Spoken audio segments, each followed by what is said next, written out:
Hola a todos, que Dios les bendiga, es un gustazo saludarlos en este martes 5 de diciembre. Estamos en la serie de Navidad, Dios con nosotros. Este es el día 5 y se titula Presente Glorioso. Mi hermano, mi hermana, Dios quiere perdonar y darle sentido a tu pasado. Dios quiere darte un futuro eterno de amor, gozo, paz y vida en Cristo Jesús, pero sobre todo quiere darte un presente glorioso. Y de eso vamos a hablar el día de hoy en este devocional. Y antes de ir a la palabra de Dios, quiero aprovechar para decir feliz cumpleaños a mi querida mamá. Mi mami hermosa, te amo. Seguramente está escuchando este devocional. Le mando un beso y un abrazo, que hoy es su cumpleaños. Y bueno, también quiero aprovechar para recordarles que estos devocionales están siendo un poquito más cortos de lo acostumbrado, porque quiero que se animen, quiero invitarlos a que se animen a mandarlo a gente. Mándaselo a tus primos, mándaselo a tus amigos, diles, oye, estamos entrando en la época navideña. Y sabes que la Navidad se trata de Jesús, eso es el significado de la Navidad. Te invito a que escuches estos devocionales, estas reflexiones que nos hablan del verdadero significado de la Navidad. Les invito a que lo compartan. Bueno, sin más, vamos a Mateo 1 del 6 al 11. Seguimos estudiando la genealogía de Jesús, porque así comienza la historia de la Navidad en el Evangelio de Mateo, este documento que escribió un seguidor de Cristo Jesús hace más de 2000 años acerca del nacimiento de Jesús y de su vida. Y de eso se trata Navidad, del nacimiento de Jesús. Y Mateo comenzó esta historia contándonos la genealogía de Jesús, una serie de nombres que nos hablan del origen de Jesús y que tiene muchísimas enseñanzas para nosotros. Vamos a estudiarlas. El día de hoy vamos a continuar leyendo la genealogía de Jesús. Ahora la segunda parte. Recuerdan que Mateo divide la genealogía de Jesús en 3 partes de 14 generaciones cada una. Vamos a la segunda parte. La primera parte fue de Abraham hasta David, el rey David. Dice la canción, el que cantaba las mañanitas. No sabemos que cantaba las mañanitas, pero así dice la canción, ¿verdad? Bueno, el rey David, a partir del rey David hasta Babilonia, son otras 14 generaciones y hoy nos vamos a concentrar en esa parte de la genealogía de Jesús. Vamos a Mateo 1 del 6 al 11 que dice así. Isaí engendró al rey David, y el rey David engendró a Salomón, de la que fue mujer de Urías. Salomón engendró a Roboam, Roboam a Abías y Abías a Asa, Asa engendró a Josafat, Josafat engendró a Joram, Joram a Usías, Usías engendró a Jotam, Jotam a Acaz y Acaz a Ezequías. Ezequías engendró a Manasés, Manasés a Amón y Amón a Josías. Josías engendró a Jeconías y a sus hermanos en el tiempo de la deportación a Babilonia. Y hasta ahí nos vamos a quedar. Oremos. Gracias, Señor, por este devocional. Háblanos a través de tu palabra, Señor. Parece una lista de nombres, así nada más, pero sé que tú tienes una palabra para nosotros. En esta lista de nombres algo nos quieres enseñar. En el santo nombre de Cristo Jesús oramos. Amén. Amén, mis queridos hermanos. Esta es la segunda parte, que va desde David hasta la deportación a Babilonia. Esta es una parte donde prácticamente todos los nombres que aparecen aquí se trata de reyes. Y esto nos recuerda que Jesucristo desciende de reyes, de los reyes de Israel y de Judá. Jesucristo es descendiente directo del rey David, el más grande de todos los reyes, el más recordado. Y aprovecho para decir algo. Miren, mis hermanos, esto es más que un recuento de nombres. Mateo nos está diciendo quién es Jesús. Y la genealogía de Mateo apunta a quién es Jesús. Y por supuesto que apunta a que Jesús es rey. Pero hay más que eso. Porque de hecho, tienen ustedes que saber que esta genealogía ni siquiera es 100% exacta. Y Mateo lo sabe. Mateo no está tratando de engañar a nadie. Si ustedes cuentan los nombres, no necesariamente hay 14 nombres exactos de uno a otro. Hay nombres que tienes que contarlos tanto en un grupo como en el otro para que te dé 14. Y también hay nombres que Mateo se salta. Es lo que podríamos llamar una genealogía selectiva. Hay nombres que Mateo no menciona al papá, sino más bien al abuelo, y luego se salta al papá y luego menciona al abuelo. Hay varias razones para ello. En algunas ocasiones tiene que ver con que ese que se salta fue un personaje malo, que se alejó de Dios, que no hizo lo bueno a los ojos de Dios y por eso ni se le menciona. En otras ocasiones tiene que ver simplemente porque Mateo quiere que le dé 14 y se salta un hombre que no es muy famoso. El punto de Mateo es que su intención no es el periodismo cronológico. Él no está tratando de ser exacto. Él está tratando de decirnos quién es Jesús. Él está tratando de decirnos cuál es la identidad de Jesús. Y eso es lo verdaderamente importante. Y por eso a Mateo le importa que queden 14, 14 y 14. Porque mira, en el lenguaje hebreo, y que es la cultura en la que nació Jesús, también en el griego, que es el idioma en el que se escribió el Nuevo Testamento, los nombres, las letras de los nombres tienen un significado numérico. Y es así porque en aquel entonces los números no se escribían con un símbolo específico. En nuestro idioma, el español, tenemos nuestro alfabeto, que es el alfabeto latino, es el alfabeto que se utilizaba en Roma, en el latín, pero tú sabes que nuestros números no vienen de ahí.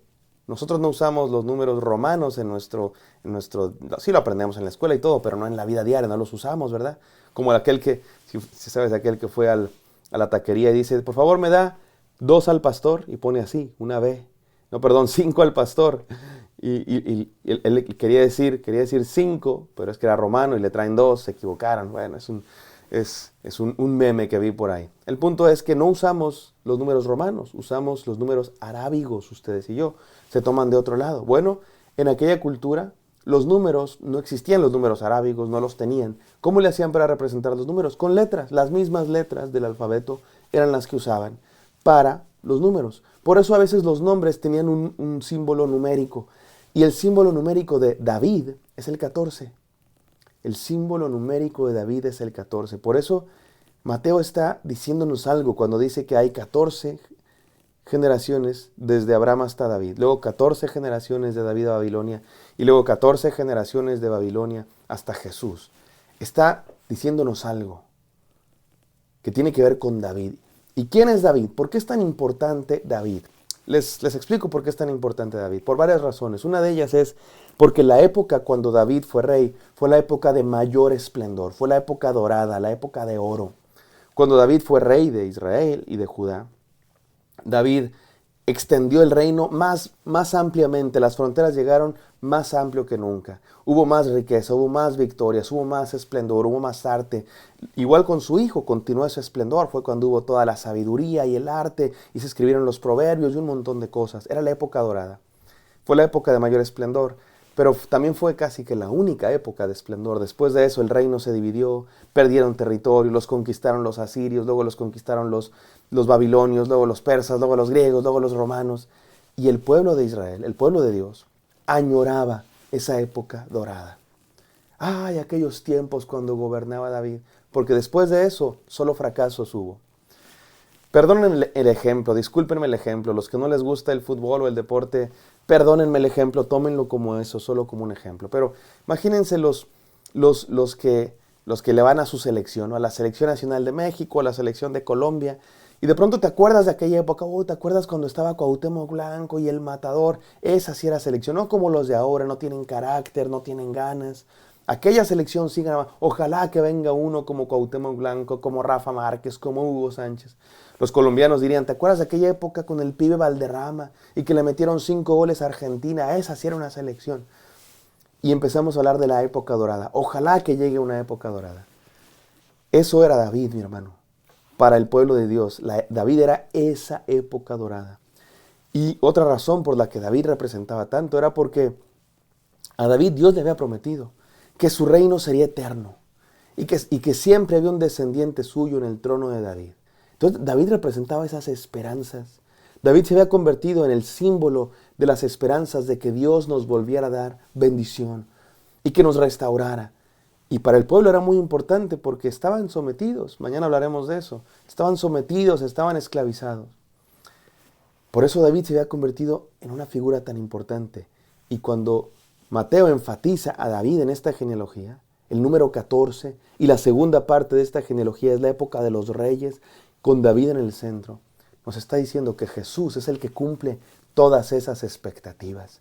Que en Cristo Jesús Dios está cumpliendo sus promesas. Que en Cristo Jesús Dios está enviando a ese que va a traer otra vez esplendor, paz y el reino de Dios. Mañana seguiremos hablando de esto, pero hoy permíteme decirte a ti este mensaje. Mi hermano, estás como el pueblo de Dios, añorando que venga algo a tu vida, que algo pase en tu vida, para que Dios te dé un futuro glorioso, algo que venga y te vuelva a dar esa alegría que tenías en la secundaria o en la prepa o cuando tuviste a tu hijo o cuando estabas, yo qué sé, casado y te divorciaste o cuando tenías amigos, yo no sé.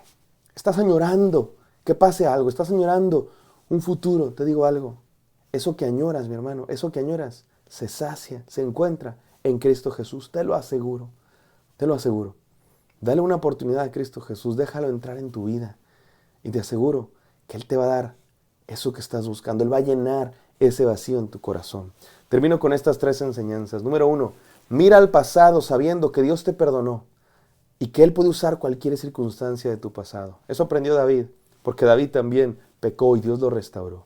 Número 2, espera con paciencia el futuro glorioso que Dios te ha prometido. Dios ha prometido un futuro glorioso a aquellos que creen en Él con todo su corazón. Un futuro, una eternidad con Él. Y número 3, pero no solo eso, no solo quiere perdonar tu pasado, no solo quiere prometerte un futuro, también te quiere dar un presente glorioso. Sacia tu anhelo de un futuro mejor, viviendo un presente de gloria con Cristo Jesús. Déjame orar por ti. Gracias, Padre Santo, por este mensaje. Gracias porque en Cristo Jesús tú viniste a saciar nuestros anhelos de un futuro glorioso, dándonos un presente glorioso. Permite que eso sea una realidad en la vida de mis hermanos y permítenos seguir aprendiendo de ti. En el santo nombre de Jesús. Amén. Amén, queridos. No se olviden de compartir este mensaje y nos vemos el día de mañana. Bendiciones.